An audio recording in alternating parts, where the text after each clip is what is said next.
Come follow the brick wall. It's your girl Eva K, and I'm ready to eat. Hey, who ready to eat with me? Who ready to come bread with me? Let's break bread. Come break bread with me. Let's break bread. We about to eat this food and get fed. Come break bread with me. Let's break bread. Now bow your head, hey, cause we gotta say the grace, cause we about to eat. We about to eat. I can't wait to eat. Let's eat, big girls. Are you ready to eat? Come eat with me and let's talk. I want to get all in your business. What you gotta say? What you gotta say? I'm ready to laugh and I'm ready to play. Come on and break bread with your girl Eva K. Let's break bread. Okay? Hey, it's your girl, your host Eva K, and I am here with DJ White Noise. What up, Mr. Tyler? What's going on with you, baby? Nothing much. Just been busy this weekend. What you been doing? Well, I DJ'd at the Clarion Inn. Okay. Right off Merchants. I DJ there on Friday nights. Yeah. Every Friday? Every Friday. Okay, so it's a male review about to happen there, and I'm bartending. Oh, really? So I hope I get to see you. Okay, yeah. I'm from 7 to 11. Okay. Friday night. So what do they have over there? Well, around back, they got their own little bar. It's pretty decent size. Like, they got TVs, all that going on in there. But, yeah, and the bartender gonna make a drink strong, too. Listen, I did a wedding over there. I hosted a wedding over there, and it was nice. Oh, yeah, there was a wedding there. There's usually always a wedding there, to be honest. But, yeah, I'll be DJing out there from 7 to 11 on Fridays. And, yeah, I've just been getting ready for this interview. Oh, listen, we got a lot to talk about, honey. Man, you got me distracted because he smell like a whole $1 million in here, so I'm a little hot and bothered. So let's put that drink down, Tyler. We ain't blessed the food or nothing. Yeah. Oh, Lord. Let's say our grace. Bow your head. Now we thank you for our food, Father God, we thank you. Father God, we thank you. Amen. Amen. Amen. Amen. So our food came from Wingstop. We got some Korean spicy, some lemon pepper, the dry rub, right? I didn't even ask if you wanted it wet or not. Oh, yeah, that's fine. Some corn and some fries. And today our video is sponsored by Poly Projects. Shout out to Paulette for sponsoring our meal. So listen, Tyler, now, let me tell you how I stumbled upon Tyler, y'all. So y'all remember the red flag challenge on Facebook? This dude went ham with the red flag challenge, which I seen you before. Yeah. Because I seen you at the games or whatever. But I had to do a little research. Dang, I'm telling on myself. So I was being a little stalker and came upon your red flag challenge stuff. And you are hilarious. Oh, thank you. Hilarious. So listen, what do you do, Tyler? Let's tell people who you are and what you do. I'm a father first. Mm-hmm. I'm a business owner and a DJ. Yeah, I've been around music my whole life. My dad's been a DJ since I can remember. Okay. And we can dig deep into why I own my own now instead of working for him. But yeah, I just DJ and I also work another job. But yeah, it's going. How old is your baby? He's 6. Okay, so you got a big boy. Yeah. So listen, Tyler, what school did you go to? Like, where did you grow up at? Are you from Knoxville? Yeah, I'm from the east side, and like at an early age, like moved literally like right on the other side of Cherry, right there off Cecil on Fine Avenue. Okay. Widows and Cecil. Yeah, so I've been around pretty much the same area my whole life. So how was it growing up being a minority? What do you mean exactly? Like the only white guy? Yeah, the only white guy. I mean, honestly, I'm just used to it. Like 9 times out of 10, I'm usually the only white dude in the room. So, yeah, and it doesn't bother me now. It didn't really bother me then. Like at Widows, like, even though we was trash.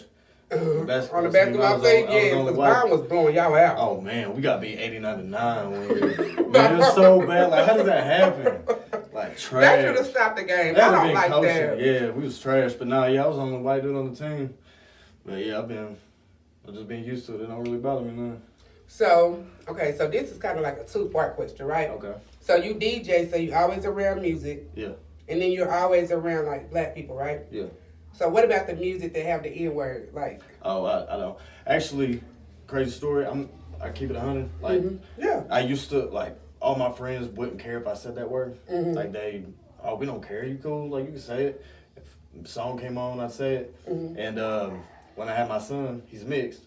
I was like, I can't raise a mixed child with being ignorant to the history of everything. So at Pellissippi, I took African American Studies, and I learned a lot about everything. And to the point, I was like, yeah, I really shouldn't even. I don't even care if you're cool with it. I shouldn't be saying that word. So like, yeah, I just pretty much, even if I'm by myself, whether somebody believes me or not, like I edit that out. Like I don't even say it. Oh wow! So how is it raising a black boy? We've had some issues in the beginning, like with daycare and stuff like that, people treating him different. I mean, you can chalk it up to racism, or it could have been something else with teachers teaching them or treating them different. But it's not really that difficult, to be honest. So do you have a preference on the type of women you date, or? I love black women. I love black women. Now, I'm going to be honest with you, like, there are white women that I find attractive. But at the end of the day, like, it's just, we don't have a whole lot in common. And, like, that little attraction fizzles out. And it's just, like, whether it be music, just taste and general things, like, we just don't have much in common. But I love me a black woman. So do you get stares? Like, how is it when you go out and you with a black woman, or you even with your black son? How is that?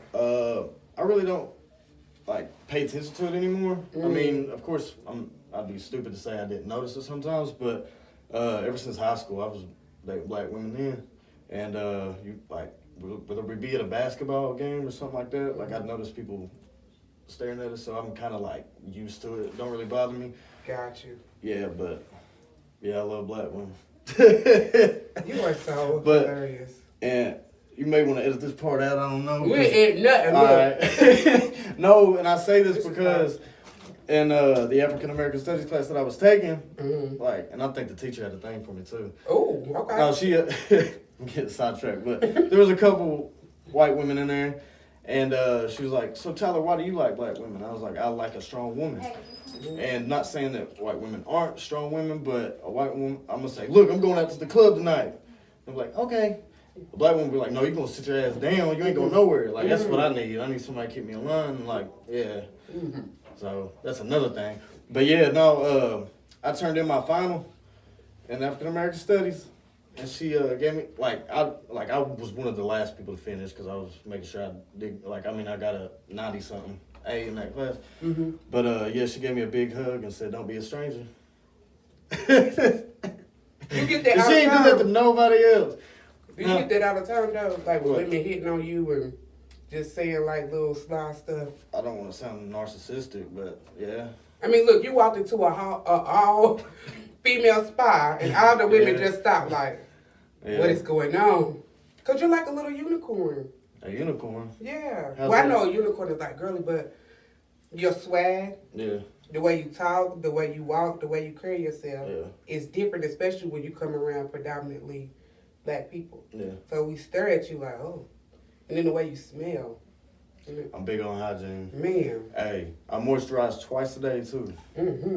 Yeah. And I always say this, and I tell a joke to my homeboys. I love black women, and you know black don't crack. So I can't be cracking. so I got to take care of me. Man, you do well. So tell me about you working with your father and coming up with music.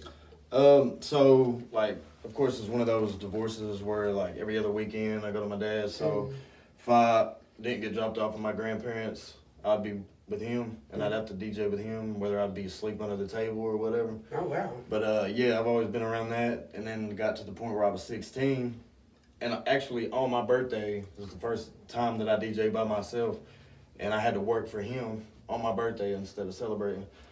But, yeah, that was around the age I started doing it by myself, and I say around 24, something like that, I had just started doing my own business, because to keep it 1,000, I've been around this my whole life. I know how to do it. You don't have to coach me. You don't have to worry. I can handle this. Whether if I'm doing a gig for him. So he wasn't really paying me what I felt like I deserved. So I just started looking into it, got my business license. Okay, so you all the way legit. Oh yeah. Okay. And I got contracts. I got all that. So what kind of things do you DJ? Like, do you do everything? Like weddings, bar mitzvahs? I've done bat mitzvahs, bar mitzvahs, quinceañeras, clubs, DJ for artists. I do weddings a lot. Like, I really do a lot of weddings. That's where the money at out here. Man. You ain't lying. Now, I ain't gonna lie. You work for it because it's not even just the DJing itself. It's the stress that's involved. So, like... making sure it's perfect for you can't... Like, you got to look at them like it's your own family. Like, you can't accidentally play the wrong song, none of that. You got to make sure everything's in the right order, everything's proper. So, I mean, there's a little bit of stress involved with that. Make sure that you have, like, their special dances and so forth. But, yeah, I mean, you definitely earn it with the weddings, but... Yeah, that's where the money's at for sure. So how you come up with your name, DJ White Noise? I think it's fitting. Yeah, and a lot of people call me DJ White Boy, and I'm honestly like literally about to just change it, or just add it on. But honestly, I can't really recall exactly. And the funny thing is, I know you probably heard of him, DJ Academics. That was actually my first name in high school, like because I was big on my grades and so forth, but I changed the mix at the end at my ex. But yeah, I was just like, it's whack. But I guess because I was partially because predominantly only white dude around. And you went like, and yeah, come on, man. Beep. I'm sorry. I'm sorry. I had to do ain't no beef. But yeah, and White Noise is like you can hear it, but you can't see them. So and it's soothes. Like some people use it to soothe them. Yeah. Okay. Well, tell me about Tyler. Tell me something about White Noise that nobody knows.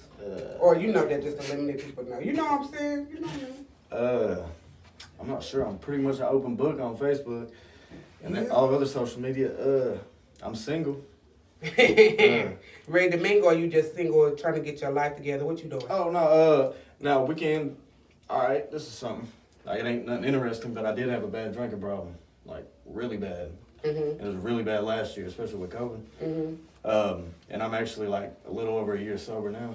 Oh, congratulations. Yeah, thank you. But yeah, like at that point I was starting to get my life together a little bit. I'm ready to find something, but I mean, we can have fun. So do you think your drinking was contributed to like you being a DJ and having to be up all night, or was it just... Yeah, a little bit, and I'm not even gonna lie to you, partially it was a crutch. Like I wasn't being a man and dealing with my problems. So as opposed to me dealing with them like a man, I would drink and just bury them, or I feel like I couldn't, like I have anxiety too. So I feel like I couldn't be in a room full of people without being drunk, or I couldn't be sociable, or I didn't feel like I was funny enough if I wasn't drunk. So, but yeah, and then I ended up getting pancreatitis. Oh, wow. I'm good now.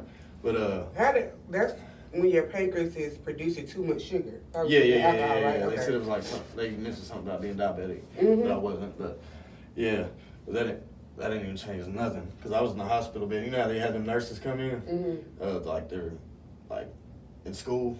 Yeah, like 6 of them came in, and I ain't even gonna lie, like it was fine. I mean, man, it was bad. You were sick looking at the nurses. Man, I was IV dripping all. They said, all right, we'll be back in 5 minutes to check on you. I hopped up out there, took an IV to the sink, sprayed my cologne, lay back down in bed like, A mess. Man. But yeah, so yeah, I kind of got it together a little bit. God's been blessing me ever since I quit drinking.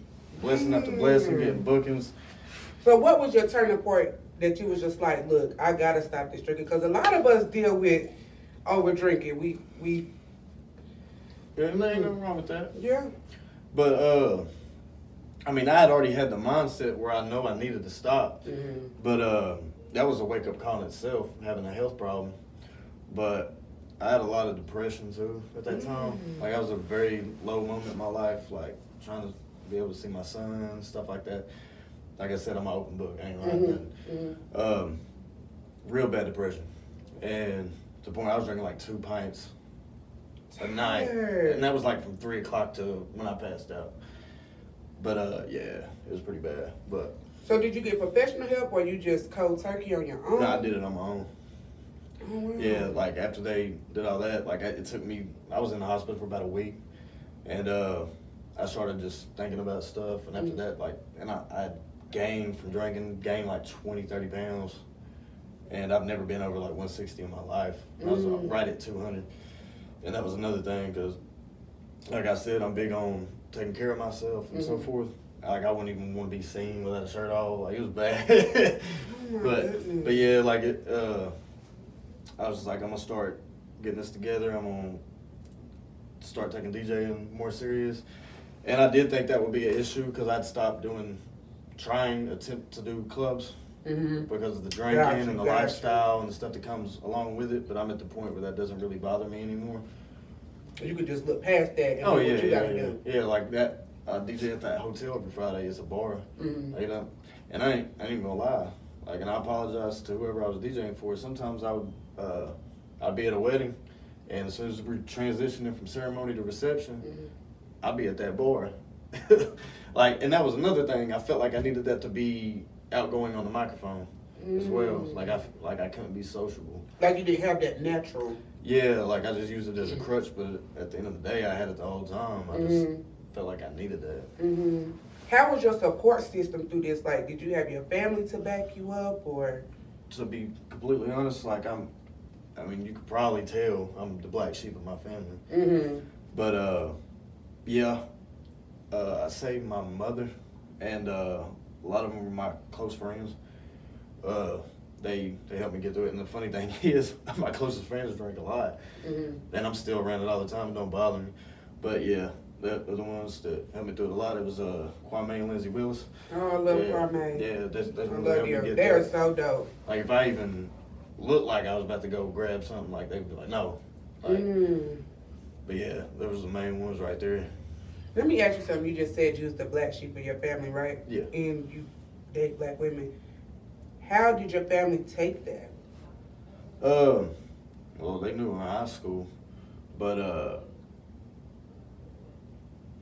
I personally don't know, because if they did feel away, they haven't said anything to me. Got you. Or anything like that. So it wasn't like made aware that we're going to disown you because of your life choices. No. They didn't necessarily disown me. It's just, and it was really a turning point when I was at my lowest point, when I was in the hospital, and I had homeboys that are in prison reach out and be like, "Hey man, you all right? I seen you in the hospital, da da da." And like, my own family saw my stories and stuff I was posting, like, "Hey, I'm still in the hospital." Nobody checked on me except for like my mother, my father, and nobody really said much to me. So after that, I was like, well, if I'm at my lowest and you ain't there, then like, I don't even care if it's, you know what I'm saying? Like, Kwame always says, blood ain't much. Man. So. And that's true. I feel like family is those who check in on you, take care of you, not just like with money, but take care of you mentally, physically. Oh, yeah. You know what I mean? Yeah, like, even if that's one thing about Kwame. Like, if he notices, like, I ain't got my son in a couple weeks, whether it be something that ain't my fault or whatever, he's like, "Hey man, you tripping, you need to spend more time with your kid." Like, that's a friend right there. That's somebody that's gonna be a yes man, like, "Oh, you doing it right, you doing it right." Like, you know what I'm saying? Exactly. Like, somebody check you when you're wrong. So you down for that? Like, you could take the constructive criticism. Oh yeah. Because everybody can't take that. Oh yeah. Okay. Man. Like, I keep it real with whoever. Like, I expect you to keep it real with me. Facts. I'm the same way. Look, my friends are hard on me, and I expect that, because I have been around a bunch of yes men. Yeah. Now you end up in them black holes with drinking problems and other things. Like I said, a lot of us go through that. Yeah. We just don't talk about it. So let me ask you this, just switch a little bit. So the way you live your life on social media, you always got your phone in your hand on social media. You know, I'm the same lady. Yeah. Do you feel like you have to be a certain way in real life than you are on social media, or do you try to keep White Noise and Tyler on and off social media the same? I'm the exact same person. The exact same. See, that's how I am. Like, it's jokes I be telling on Facebook. I will get on the mic and call you out. Like, got you. Because I'm pretty sure you done been around. I done been around like some social media influencers that in real life, they're dull as hell. Like, you can't get a word out of them. And it's like, well, where's the personality that you have in the videos or, you know, on social media? Yeah. So it's like, people aren't in front of them, they can be themselves, but they get timid in front of other people. Yeah, that's definitely not me at all. Or the online personality is the fake person. And you really the person in real life. You just... Yeah, there's a lot of that facades going on. Yeah, for sure. Should be smoking mirrors. You hear me? I see a lot of them, but a lot of y'all couples out there that I know cheating. See, no name dropping though. Now listen, I see people say that all the time, like on social media, you act like you're this happy couple, but in real life, you're not. Sometimes when your life is just, listen. Ain't nobody happy to full of shit. You know what I'm saying? Yeah. You need that to make yourself feel happy. Yeah. You know what I'm saying? So, yeah. Like in my relationship, you done met my husband. He dull as hell. No matter if he was online, he don't even get online. He don't know how to work. Oh yeah, I think social you said media. something about that. Yeah. Yeah, he don't fool with social media. I have a good time with him. Now, me trying to get him to come out to like the bar where I'm working or to go to a party with me, it's like I just be looking at him like, you just look so bored and out of place. Yeah, y'all went to that Tim's thing though, didn't you? Yeah, like at that Tim's thing, like he was videoing everybody there. But he knew the people there. It was so small, he knew everybody there. So he could be himself. But the way he is at the game is how he normally is. He just quiet. Even watching the game could be, whoa! He's just gonna be like, yeah, let's go. Yeah. Let's get the game. I'm like, opposites attract, right? Yeah. Opposites y'all attract. complete each other. Yeah, so when I post about our relationship, that's how it really is. Yeah. Because his sense of humor, he's so funny, but nobody get to see that but the people in the house. Yeah. I hate that. Anyways. It be like that sometimes. But I'm more so like and I know a few specifically, like, they look like they're presidential, like suit and tie, dressed up, look nice, or they got the match pajamas for Christmas, and the whole wife cheating the whole time.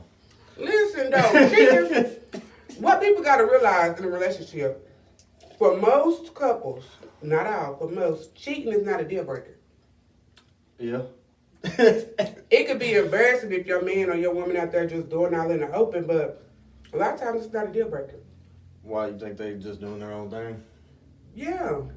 Like I grew up, they call it poly now and it has a name, but how I grew up, my daddy was married, but he went with my mama. Married 38 years, dated my mama for 32 years. Okay. So to me, I thought that shit was normal. It wasn't until I got 25 years old and got my own husband, I was like, wait a minute. I don't want to share him. Yeah, exactly. So we made that, like when we went to marriage counseling, that's a non-negotiable in our household. Cheating is a non-negotiable. Him hitting me is a non-negotiable. Oh, yeah. But I got friends who cheating is not a non-negotiable because their relationship is built on a business. Oh. It's not really built. They love each other, but it's not built on it. It's like they're a partnership. Yeah. And that's what a lot of people look at it nowadays, because a lot of people tend to, because, I mean, there's a lot of cheating going around, whether you're married or not, and some people just don't want to get married for that. But also, I was watching an interview somewhere where it's more of a business decision to get married, whether it be taxes or credit, so forth, whatever. Or maybe they're just a good team together, maybe not compatible. And other. Have you ever cheated? Have I ever cheated? Yes. Why did you cheat? This was like, now I did, and I'm gonna say this: I never cheated on my baby mama, but she put me on the couch one night. One night. Well, I mean, it was probably a week-long thing. I don't know exactly, but I fell asleep on my phone and I was texting a few girls, and it was like in the process, like I was supposed to see them the next day, and I know I couldn't pull the trigger on it, but I was entertaining it. But that sometimes could be worse. Yeah, but it was more being immature. But I'm really not big on cheating because I'm gonna be like 100% real. Like, yeah, I'm talking to other people. Like I'm talking to somebody. Like, are you talking to other people? Yeah, I'm talking to other people. It ain't like that, but yeah. And like, if my phone goes up, oh yeah, it's that girl. Like, but yeah, the other time was in high school. They got beat up or something. I must have got beat up. No, you must have not got beat up. Oh no, my baby mama's tased me. I woke up with a butcher knife on my head. Yeah. Well, no, actually, because I don't remember. It was my birthday, and we went out, and she said that I kissed a girl on her lips right in front of her. That sound about white. Man, I might be saying the same shit. Yeah. The white people at the bar, they just be friendly. I was like, I don't even like kissing. No, I don't know. I don't remember doing it. She could have just been saying, I don't know. But she said she tased me. I didn't even know she had a taser. Which, that's a whole nother question. But, she didn't just tase you for that. I mean, I ain't feel it. I just woke up in the living room floor, passed out, and I seen a butcher knife. What was you going to do with that? And this when I had long hair. She's like, I was going to cut your hair off with a knife. It was going to hurt worse. So, yeah. I don't know. I don't remember that happening. But the other time was in high school. And I ain't going to say no names or nothing, but I was dating one of the cheerleaders. And she was going to a party up at, what's that place called? The water park up there at the end of the door. Or the wilderness. Yeah. Mm-hmm. And she was going to a party up there, and it was for her ex's birthday, and there's going to be a bunch of people up there in that class. And I was like, I don't think you should be doing that. And on top of that, his mama be doing drugs and stuff, and you're going to be in a bad situation. She's like, you ain't my daddy. I said, you know what, you're right. So, and like, this goes back to what you was talking about with women and so forth. I just walked into the JV game, and the girls' varsity basketball team was sitting there, and like the basketball player sit on this leg, the other one on this leg, another one sat in the middle. I was like, pick one of us, Tyler. I swear. And I told him I'm an open book, and I was like, you messing with my homeboy. Can't talk to you. Your breath stink. So I was like, well, Tyler. Looks like it's you. And it was that, I guess, vulnerable moment where like she was like going up like where her ex was gonna be at, staying the weekend. So yeah, I started talking to her, and then that lasted till Monday, and then everybody like, he messing with my homegirl, he messing with my homegirl. And yeah, I was with a couple of my homeboys, and we was going up the stairs, and I heard Tyler. I was like, oh shit. We all took off, and I was like, hold on, it might have been another one. So I went and looked. I was like, dang, it was a cheerleader. And she's like, you cheating on me? I said, yeah. But that was high school. I'm not on that no more. I'm actually trying to find somebody to, and like, of course, the physical part is somewhat important. Like, you got to be attracted to the person. That's what I was gonna say. What's your type? What you gotta look like? Like, my philosophy is, it's like a house. You don't want to see the inside of it until you attracted to the outside of it. So if you're attracted to the outside, you know what I'm saying, you're going to want to see the inside, see how they work internally. But I want somebody to better me as a person, like be there to not support me financially or anything like that at all, but like to back me, like, oh, you got this. Oh yeah, you can do this. You have to be your support system. Yeah, and a lot of them ain't on that. So build a bitch right here, right now. Let me know what. Caught me off guard, man. Let's build a bitch. See, it's difficult because I told you I like black women. I like red bones and I like chocolate. So we're just gonna put them right there because I don't know. So physique, would you like for her to work out? Oh yeah, but she a little chunky. I'm not big on that. Like, I'm a sucker for some thighs. I love me some thighs. I love me big old booty. I mean, I don't even know what you can say on here, so I ain't trying to say. Okay, so you like a nice little shape. Yeah, I'm not a. Back when I was younger, I was big on breasts. I ain't that big on breasts, but of course, a pretty face. Somebody that's a go-getter. What's your thing with weave, Tyler? Weave? I'm a weave snatcher. Bro, ask about me. I'm talking about. Well, Tyler. I've had multiple wigs fall off too. I haven't picked it up and put it on, but why you being weird to me, man? Yeah, just wigging out. Okay, so you know all about it. Yeah. So wigs don't make you nervous or anything? Nah. You know, oh babe, your hair was long today. Now it's short. So you actually know about it. No, this is a funny story though. Okay. This when me and my baby mom was together. I was working multiple jobs, still DJing at the alley at the time. And so I made it home real quick in between jobs. I was going to wash the clothes. There was a pile on the dryer, right? So they were wet. I took them, threw them in the dryer. Didn't think nothing of it. I get a text. You put my hair in the dryer. She had it drying in the towel. Man, that shit was dreaded up this morning. Man, she went off like, dang, I'm trying to help clean and everything. Like, how you gonna be mad at me? But yeah.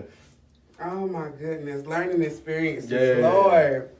Well, anyways, Tyler, what else would you like to talk about? Because I got a couple questions in my inbox, but I don't know if they appropriate to talk about. People want to know your favorite sex position and all kind of stuff. But I told you it went there. I didn't expect it to do like. They was like, "Will you ask him what's his favorite sex position?" I said, "Come on now, y'all. I can't ask that man is." I like to move around. Well, I mean, I'm a dominant person, so I like to be in control. To be honest, but like Christian Grey control or oh nah, I ain't that white. I mean, we can try some things out, but ain't nothing going around back here. And you had the red room and all that, whips and chains and. Big on giving back shots. Mm-hmm. Back shots. Okay. I say pinning them legs down like that. Mm-hmm. Yeah. Okay. Well, this is for y'all. This ain't for me. I'm just listening. I want to know who asked it, to be honest. Oh, you ain't gotta tell me. Listen, a couple of people, they wanted to know your preference, which we talked about. The build a bitch thing that came from my inbox. That didn't come from me. I'm not that creative. They wanted to know more sexual things. Okay. With you. Well, if this isn't edited out, anybody that asked that, you can inbox me. And find out for yourself. Yeah. Because you with that. I'm with it. You with having fun. Oh, yeah. Well, listen, Tyler, anything else you want to talk about? Any of your gigs? Do you want to give any shout-outs, plug anybody in? Follow me on Instagram at DJ White Noise. Tyler Gann on Facebook. TGTEEGEE 865 on Snap. I want to shout out to Motor City Jones, my dude, Skitty, Kwame Willis, and can't forget Mont St. Clair. That's my dude, my dog. I'm at the Clarion Inn, right around the back at the bar every Friday night, from 7 to 11. I'm just now getting to the point where I want to do clubs again, so I haven't been in the club scene really. But yeah, I'm just.